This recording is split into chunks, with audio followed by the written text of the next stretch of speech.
makinang yan. Nagtampo ako, nagtampo ka din. Sino susuyo sa atin, lolo mo? Nakaka-stress ka naman lang. Alagaan mo yung sarili mo dahil yan ang puhunan mo. Magtrabaho ka pero wag mong hayaan mapabayaan ang katawan mo. Nag-iisa ka lang. Walang ibang katawan na papalit dyan kapag sumuko yan.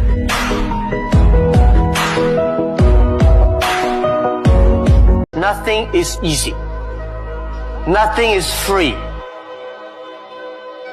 If you want to be successful, you have to pay the price.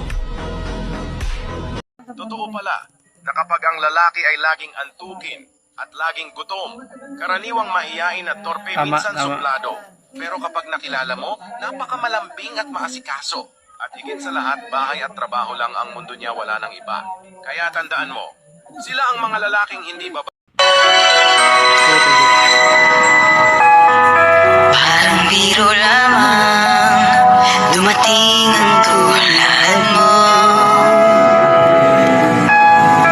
at may isang pag-ibig na tapat at totoo, dahil sa'yo'y naramdaman.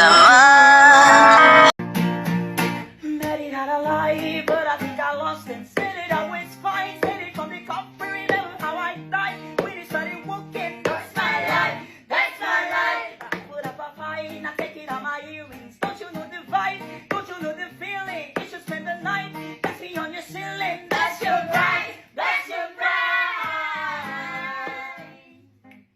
Say Christmas and the happy holiday. That season Christmas. Ay, maganda kayo. Ever I see Boys and girls in a lantern on the street. I remember the child. I remember that. Baka makikipagkilala sa babaeng ganito kaganda. Unahin na natin itong si Atan. Si Atan mo na, si Atan. Kunyari, nandito ka lang, nakatambay ka lang dito. Tapos makikipagkilala ka. Action.